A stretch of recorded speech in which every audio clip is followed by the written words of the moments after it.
नमस्कार, PTC news देख रहे सभी दर्शकों का स्वागत। मैं हूं आपके साथ अतुल वर्मा, लेकर हाजिर हूं खास कार्यक्रम स्पॉटलाइट हरियाणा। और स्पॉटलाइट हरियाणा के आज के अंक में हम बात करेंगे दिल्ली की नई मुख्यमंत्री रेखा गुप्ता की। साथ ही हरियाणा में निकाय चुनावों को लेकर भी विस्तार से चर्चा करेंगे। तो चलिए शुरू करते हैं। दिल्ली में भाजपा की सत्ता में लंबे अरसे बाद आखिरकार वापसी हुई है। वहीं भाजपा हाईकमान ने दिल्ली के सीएम का ताज महिला चेहरे के तौर पर रेखा गुप्ता के सर सजाया है और उन्हें दिल्ली की कमान सौंपी है। आखिर रेखा गुप्ता कौन है जिन्होंने सीएम की कुर्सी तक का सफर तय कर लिया? खास रिपोर्ट देखिएगा।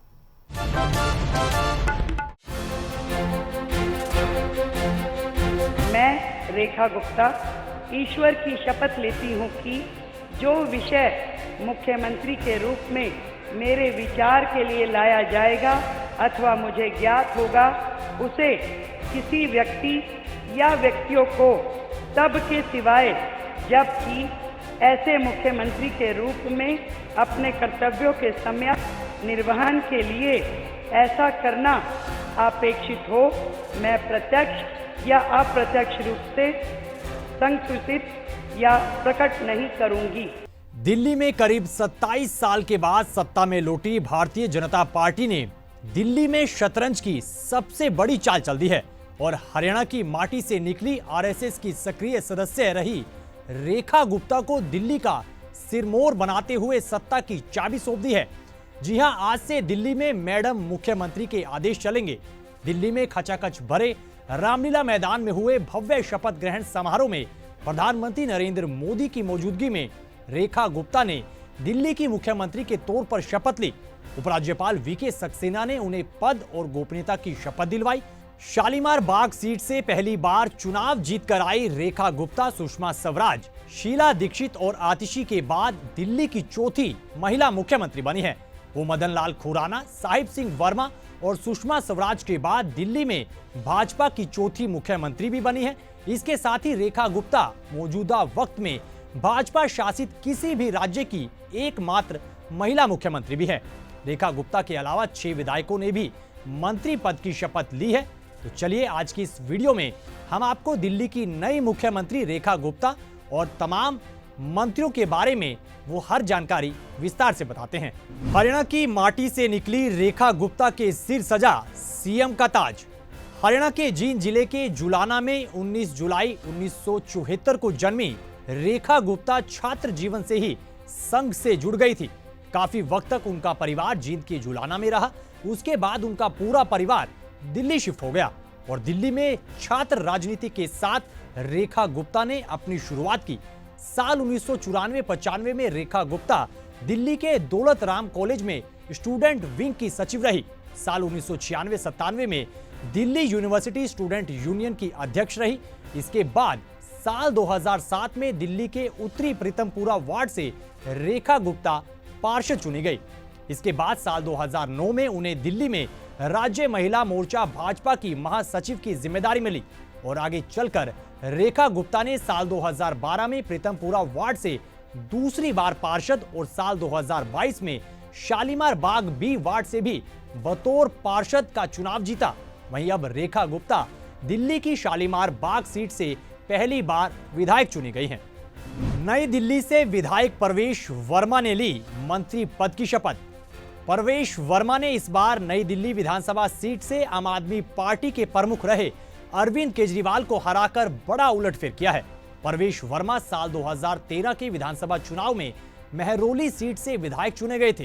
उन्होंने 2015 में पश्चिमी दिल्ली सीट से भी भाजपा उम्मीदवार के तौर पर लोकसभा का चुनाव जीता था। इसके बाद साल 2019 में उन्होंने फिर से पश्चिमी दिल्ली लोकसभा सीट से चुनाव लड़ा और करीब 5 लाख से ज्यादा वोटों के अंतर से जीत हासिल की। आपको बता दें कि परवेश वर्मा दिल्ली के मुख्यमंत्री रहे साहिब सिंह वर्मा के बेटे हैं। करावल नगर से विधायक कपिल मिश्रा बने मंत्री, निभाएंगे बड़ी भूमिका। कपिल मिश्रा की पहचान भाजपा के फायर ब्रांड नेता के रूप में होती है। पार्टी ने उन्हें इस बार करावल नगर सीट से टिकट दिया था। बीजेपी की सरकार में कपिल मिश्रा एकमात्र ऐसे मंत्री हैं जिन्हें सरकार में मंत्री पद संभालने का अनुभव है। कपिल मिश्रा दिल्ली कैबिनेट में पूर्वांचली चेहरे के तौर पर शामिल हुए हैं और वो पहले आम आदमी पार्टी के सदस्य हुआ करते थे, लेकिन 2019 में वो भाजपा में शामिल हुए थे और भाजपा ने अगस्त 2023 में उन्हें दिल्ली भाजपा का उपाध्यक्ष बनाया था। पहली बार भाजपा की टिकट पर लड़ा चुनाव और बन गए मंत्री। मनजिंदर सिंह सिरसा दिल्ली में भाजपा के प्रमुख सिख चेहरों में से एक हैं। वो तीसरी बार राजौरी गार्डन से विधायक चुने गए हैं। मनजिंदर सिंह सिरसा दिल्ली के सबसे अमीर विधायकों में भी शुमार है। उनके पास 248 करोड़ रुपए की संपत्ति बताई जाती है। उन्होंने अपनी चुनावी राजनीति की शुरुआत साल 2007 में दिल्ली नगर निगम चुनाव में बतौर शियद उम्मीदवार के तौर पर की थी और वो चुनाव जीते थे, लेकिन दिसंबर 2019 में उन्होंने अकाली दल छोड़कर भाजपा ज्वाइन की। मनजिंदर सिंह सिरसा मौजूदा वक्त में भाजपा के राष्ट्रीय सचिव भी हैं। अगला जिक्र रविंदर इंद्राज का, जो कि बवाना सीट से जीत कर आए हैं। रविंदर दलित समुदाय से आते हैं और भाजपा ने अपने कैबिनेट में जातिगत समीकरण बिठाते हुए उन्हें कैबिनेट में शामिल किया है। इंद्राज भाजपा के अनुसूचित जाति के मोर्चा के राष्ट्रीय कार्यकारिणी के सदस्य भी हैं। उनके पिता इंद्राज सिंह भी नरेला सीट से विधायक रह चुके हैं। इंद्राज ने बवाना सीट पर आम आदमी पार्टी के विधायक जय भगवान उपकार को करीब 31,000 वोटों के मार्जिन से हराया है। जनकपुरी से विधायक आशीष सूद आखिरकार बन गए मंत्री। आशीष सूद दिल्ली में भाजपा का पंजाबी चेहरा है। आशीष सूद ने अपने राजनीतिक सफर की शुरुआत दिल्ली यूनिवर्सिटी से की थी। उन्होंने कॉमर्स में डिग्री हासिल की और छात्र राजनीति में सक्रियता दिखाई। एबीवीपी से जुड़ने के बाद कई पदों पर रहते हुए छात्र राजनीति में उन्होंने अपनी छाप छोड़ी थी। इसके बाद आशीष सूद दिल्ली यूनिवर्सिटी छात्र संघ के अध्यक्ष भी रहे। साल 1980 के दशक में बोफोर्स घोटाले जैसे भ्रष्टाचार के खिलाफ हुए काफी आंदोलनों में उन्होंने नेतृत्व भी किया था। जिक्र अब पंकज सिंह का करेंगे, जिन्होंने दिल्ली के मंत्री के तौर पर शपथ ली है। पंकज सिंह भी पूर्वांचली चेहरे के रूप में दिल्ली सरकार में शामिल हुए हैं। पंकज सिंह मूल रूप से बिहार के बक्सर के रहने वाले हैं और वो पहली बार विधायक चुने गए हैं और उन्हें पार्टी ने मंत्री बनाकर पूर्वांचली वोटर्स को साधने का भी प्रयास किया है।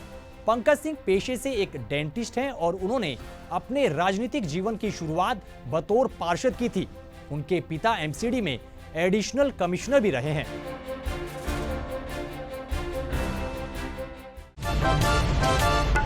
दिल्ली की चौथी महिला मुख्यमंत्री और मौजूदा वक्त में भाजपा शासित राज्यों की इकलौती महिला मुख्यमंत्री रेखा गुप्ता ने दिल्ली में सीएम का चार्ज संभाल लिया है और कुर्सी पर बैठते ही बड़े फैसले लेने भी शुरू कर दिए हैं। वहीं दिल्ली की मुख्यमंत्री रेखा गुप्ता का हरियाणा से खास नाता है। आखिर वो खास रिश्ता क्या है, इस रिपोर्ट में देखिए।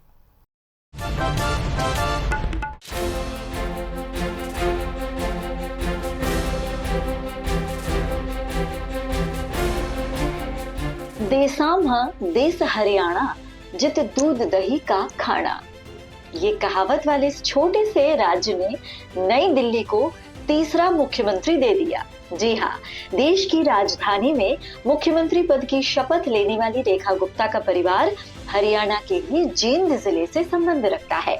इससे पहले सुषमा स्वराज और अरविंद केजरीवाल का नाता भी इसी प्रदेश से रहा है। सुषमा स्वराज का जन्म अंबाला में हुआ, वहीं अरविंद केजरीवाल हिसार जिले के सिवानी मंडी में पैदा हुए।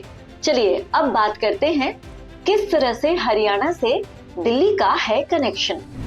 दिल्ली में आज तक 4 महिला मुख्यमंत्री बनी हैं। इनमें से सुषमा स्वराज और रेखा गुप्ता की जड़ें हरियाणा से हैं। दोनों ने आरएसएस से शुरुआत की और उसके बाद भाजपा के जरिए एक्टिव पॉलिटिक्स में आई। दोनों वकील भी रहीं। अरविंद केजरीवाल ने आईआईटी से ग्रेजुएशन के बाद सिविल सेवा परीक्षा की तैयारी की और 1995 में यूपीएससी एग्जाम क्लियर कर इंडियन रेवेन्यू सर्विस यानी आईआरएस में चयनित हुए। 2006 में केजरीवाल को भ्रष्टाचार के खिलाफ मुहिम चलाने के लिए रमन मैगसेसे पुरस्कार से सम्मानित किया गया था। केजरीवाल ने 2001 में सामाजिक कार्यकर्ता अन्ना हजारे के साथ मिलकर जन लोकपाल विधेयक को लागू करने की मांग करते हुए India against corruption group IAC बनाया और आंदोलन का प्रमुख चेहरा बनकर उभरे। 24 नवंबर 2012 को आम आदमी पार्टी यानी आप बनाने वाले केजरीवाल ने 2013 के दिल्ली विधानसभा चुनाव में कांग्रेस के दिग्गज नेता और वहां की तत्कालीन मुख्यमंत्री शीला दीक्षित को हराकर इतिहास रचा था। सुषमा स्वराज और रेखा गुप्ता, इन दोनों में कुछ बातें कॉमन हैं, जैसे कि पहली, दोनों ही राष्ट्रीय स्वयंसेवक संघ यानी RSS से जुड़ी रही। दूसरी, दोनों ने कानून की पढ़ाई की और उसके बाद दोनों वकील भी रही।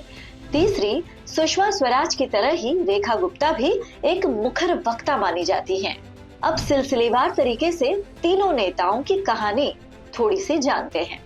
सबसे पहले बात करेंगे सुषमा स्वराज की।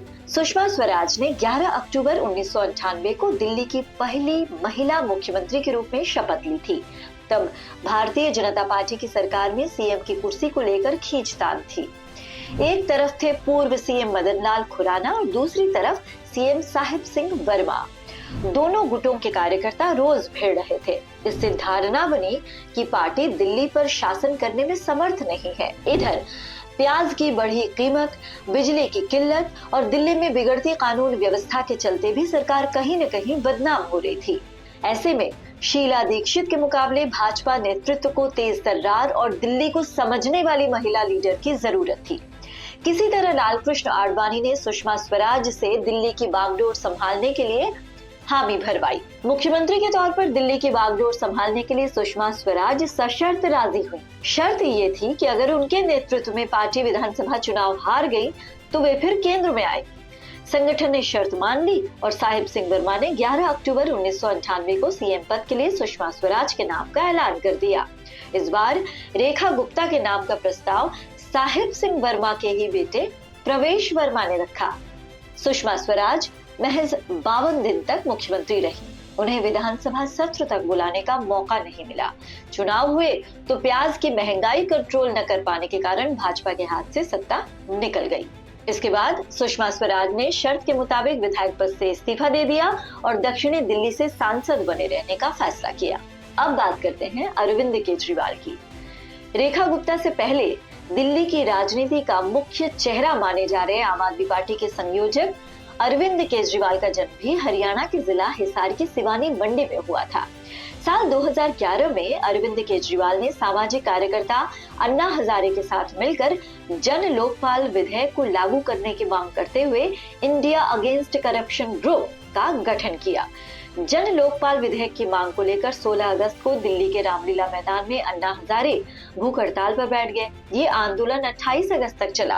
अन्ना हजारे के बाद अरविंद केजरीवाल इस आंदोलन का मुख्य चेहरा बनकर उभरे। केजरीवाल ने 24 नवंबर 2012 को आम आदमी पार्टी बनाई। 2013 में आम आदमी पार्टी ने दिल्ली विधानसभा चुनाव लड़ा और अरविंद केजरीवाल ने कांग्रेस की पूर्व मुख्यमंत्री शीला दीक्षित को हरा दिया। हालांकि इस चुनाव में आम आदमी पार्टी को बहुमत नहीं मिला था, लेकिन कांग्रेस ने सरकार में शामिल न होकर बाहर से उसको समर्थन दे दिया, जिसके दम पर अरविंद केजरीवाल दिल्ली के मुख्यमंत्री पद की कुर्सी पर काबिज हो गए। फिर 2015 में पार्टी ने 67 सीटें जीती। केजरीवाल फिर मुख्यमंत्री बने। 2020 के विधानसभा चुनाव में 62 सीटें जीती और केजरीवाल तीसरी बार मुख्यमंत्री बने। लेकिन इस बार यानी चौथी बार उन्हें भारतीय जनता पार्टी ने बुरी तरह से पराजित कर दिया। अब बात करते हैं वर्तमान मुख्यमंत्री यानी रेखा गुप्ता की। दिल्ली की नई मुख्यमंत्री रेखा गुप्ता का जन्म 19 जुलाई 1974 को हुआ था। उनके दादा मनीराम और परिवार के लोग हरियाणा के जुलाना में रहते थे। रेखा के पिता जय भगवान 1972-73 में बैंक ऑफ इंडिया में मैनेजर बने, जिनकी दिल्ली में ड्यूटी मिली, यानी उनकी पोस्टिंग हुई। इसके बाद परिवार दिल्ली शिफ्ट हो गया। रेखा की स्कूली पढ़ाई भी हालांकि दिल्ली में ही हुई है। उन्होंने दिल्ली के ही दौलत राम कॉलेज से BCom किया। इसके बाद LLB की पढ़ाई की और कुछ समय तक वकालत भी की। रेखा गुप्ता छात्र जीवन से ही राजनीति में सक्रिय हो गई थी। वो कॉलेज टाइम से राष्ट्रीय स्वयंसेवक संघ यानी आरएसएस से जुड़ी हैं। रेखा के पति मनीष स्पेयर पार्ट का बिजनेस करते हैं। रेखा ने इससे पहले भी 2 बार विधानसभा चुनाव लड़ा है। पहली बार वे 11,000 वोटों से हारी, तो पिछली बार आपकी वंदना से 4500 वोटों से हार गई थी। इस बार वंदना को उन्होंने बड़े वोटों के अंतर से हराकर इतिहास रच दिया। इस बार शालीमार बाग सीट से आपकी वंदना को 38,605 वोट मिले, तो रेखा गुप्ता को 68,200 वोट हासिल हुए। 50 साल की रेखा गुप्ता जिंदल दिल्ली की 9वीं मुख्यमंत्री बन चुकी हैं। Bureau input, PTC news.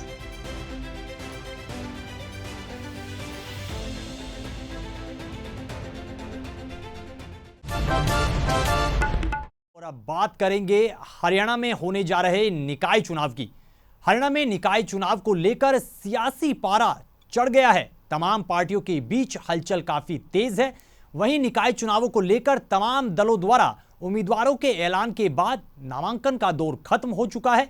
आखिर किस किस इलाके में कौन सी पार्टी का पलड़ा भारी नजर आ रहा है और भाजपा और कांग्रेस की मौजूदा स्थिति क्या कुछ है, रिपोर्ट देखिएगा। हरियाणा में निकाय चुनाव के लिए नामांकन का दौर खत्म। सभी दलों के उम्मीदवारों ने भरा नामांकन, किया जीत का दावा।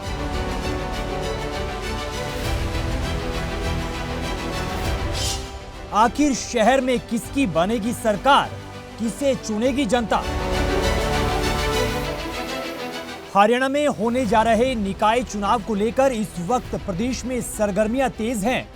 वहीं आज हरियाणा के अलग अलग हिस्सों में निकाय चुनाव के लिए नामांकन पत्र दाखिल करने का आखिरी दिन था और आखिरी दिन भाजपा और कांग्रेस समेत अन्य उम्मीदवारों में नामांकन भरने को लेकर सुबह से ही होड़ मची रही।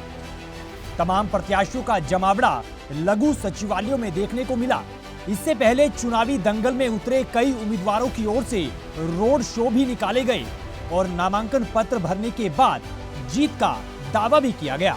बात सिरसा जिले की करें तो यहां भारतीय जनता पार्टी और हरियाणा लोकहित पार्टी मिलकर चुनाव लड़ रहे हैं और उम्मीदवारों के नामांकन के वक्त कैबिनेट मंत्री रणबीर गंगवा, राज्यसभा सांसद सुभाष बराला और भाजपा नेता गोविंद कांडा मौजूद रहे, जिन्होंने सभी जगह अपने उम्मीदवारों की जीत का दावा कर दिया। इसके अलावा कांग्रेस प्रत्याशी जसविंदर कौर समेत अन्य कांग्रेस प्रत्याशियों ने भी आखिरी दिन अपना नामांकन पत्र भरते हुए जीत का दावा किया। अब हरियाणा प्रदेश की जनता ने एक माहौल नए प्रकार का देखना शुरू किया है। आप देखते हैं चाहे सिरसा का विधायक हो या कई अन्य स्थानों के विधायक भी हमारे मुख्यमंत्री जी के कार्यक्रम में जाते हैं, उनका मंच शेयर करते हैं और प्रशंसा करते हैं हरियाणा भारतीय जनता पार्टी की सरकार जो नायब सिंह जी के नेतृत्व में चल रही है। तो जनता तो देख रही है ना सारी बात को। तो जनता ये कहती है कि हम फिर दाएं बाएं जाकर के वोट क्यों करेंगे, उन व्यक्ति को वोट क्यों करें जो आज वोट हम किसी और को दे रहे हो, भारतीय जनता पार्टी के साथ आकर के खड़ा हो। इसलिए सीधे ही जनता कमल के फूल का बटन दबाएगी और हमारे उम्मीदवारों को जिताएगी। वहीं करनाल में भाजपा समेत अन्य दलों के उम्मीदवारों ने नामांकन पत्र भरकर अपनी अपनी जीत का दावा किया। इससे पहले भाजपा की मेयर उम्मीदवार रेणु बाला गुप्ता ने हवन यज्ञ के साथ चुनावी दफ्तर का शुभारंभ कर दिया और रोड शो निकालकर जनता का आशीर्वाद लेने की बात कही। समर्पण भाव से आज नामांकन भरने का अवसर मिला है। केंद्रीय नेतृत्व ने, प्रदेश नेतृत्व ने, और आज सौभाग्य मिला हमारे बहुत ही लोकप्रिय मंत्री आदरणीय हमारे महिपाल डांडा जी हमारे बीच में आए हैं आशीर्वाद देने के लिए। हमारे पूर्व विधानसभा स्पीकर आदरणीय ज्ञानचंद गुप्ता जी हमारे बीच में आए हैं, हमारे विधायक भाई जगमोहन आनंद जी और सभी कार्यकर्ताओं ने मिलकर एक जोश, जुनून और उत्साह के साथ इस बात के लिए नामांकन भरा है कि भाजपा की कथनी और करनी में अंतर नहीं है। इसी कड़ी में यमुनानगर में भी नामांकन की तस्वीरें निकल कर आई। भाजपा की मेयर उम्मीदवार सुमन बहमनी ने नामांकन भरने के बाद शहर में विकास करवाने की बात कही। बहुत बढ़िया। आज अभी नामांकन भर के मैं वापस आई हूँ। मेरे साथ हमारे पूर्व मंत्री श्री कंवरपाल जी मेरे साथ थे और घनश्याम दास अरोड़ा जी MLA जी मेरे साथ थे और अभी नामांकन मैंने दाखिल किया है। उसी आधार पे कह सकते हैं कि भाई बढ़िया रहा, मेरे लिए हर्ष का विषय है, खुशी का विषय है। मुकाबला तो अगर देखा जाए तो बीजेपी के सामने है नहीं, बिल्कुल भी। हम भारी मतों से जीतने वाले हैं। एजेंडा स्वच्छता है, लोगों की समस्याएं हैं। इधर कुरुक्षेत्र में भी भाजपा और कांग्रेस के कार्यकर्ताओं में नामांकन पत्र दाखिल करने की होड़ देखने को मिली। थानेसर नगर परिषद के लिए कांग्रेस की चेयरपर्सन उम्मीदवार सुनीता नेहरा ने अपना नामांकन भरा।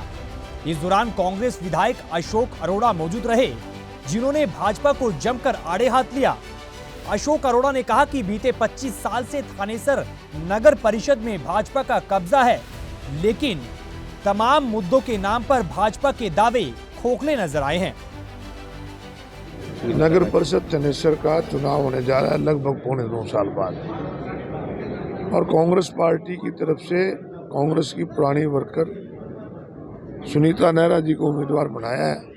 आज उसका नामांकन पत्र भरेंगे। 9.25 साल में जो नगर परिषद में लूट हुई, जो प्रॉपर्टी आईडी के नाम पे लूटा गया, फैमिली आईडी के नाम पे लूटा गया, NDC के नाम पे लूटा गया, और जिन लोगों ने लूटा है आज वही लोग फिर जब SC का चेयरपर्सन का रिजर्व हुआ महिला के लिए, तो उन्होंने किसी बीजेपी की कार्यकर्ता की बजाय अपनी जेपी को उम्मीदवार बनाया ताकि उनके भ्रष्टाचारों पे पर्दा डाला जा सके। परंतु थानेसर के जागरूक मतदाता निश्चित रूप से इस बात के पक्ष में रहेंगे कि जिन लोगों ने लूटा उनको सबक सिखाकर कुरुक्षेत्र के अंदर कांग्रेस का चेयरमैन। आज जैसे मैं कांग्रेस पार्टी की तरफ से मुझे प्रत्याशी बनाया गया है नगर परिषद की चेयरमैन का, तो मैं आज यहाँ पर अपना नामांकन दाखिल करने के लिए आई हूँ। और सबसे पहले तो मैं आप सभी के माध्यम से हमारे चौधरी भूपेंद्र सिंह हुड्डा जी, उदयवान जी, भाई दीपेंद्र सिंह हुड्डा जी, कुमारी शैलजा जी, क्या कहते हैं हमारे जो रणदीप सुरजेवाला जी हैं, और जो भी कमेटी के सदस्य हैं, अनिल धनतोड़ी जी, संजय छोकर जी, और क्या कहते हैं जयपाल पंचाल जी, आपके माध्यम से जी जो मेरे ऊपर कांग्रेस पार्टी ने मुझे प्रत्याशी बनाकर जो आप क्या कहते हैं मेरे ऊपर विश्वास जिताया है, तो मैं उस विश्वास पर खरा उतरने की कोशिश करूँगी। बहरहाल हरियाणा में निकाय चुनाव को लेकर नामांकन का दौर खत्म हो गया है। अब प्रचार का दौर शुरू होगा। चुनावी दंगल में इस बार किस पार्टी के पहलवान बाजी मारेंगे, शहर में किसकी सरकार बनेगी, जनता शहर के विकास के लिए किन नुमाइंदों का चयन करेगी, ये फिलहाल देखने वाली बात होगी। कुरुक्षेत्र से अशोक यादव, करनाल से नमनदीप सिंह, यमुनानगर से तिलक भारद्वाज और सिरसा से सुरेंद्र सावंत के साथ अतुल वर्मा की रिपोर्ट। तो फिलहाल स्पॉटलाइट हरियाणा के इस खास अंक में आज के लिए बस इतना ही। आपको यह अंक कैसा लगा जरूर बताइएगा। फिलहाल के लिए दीजिए इजाजत, बने रहिए PTC न्यूज के साथ। नमस्कार।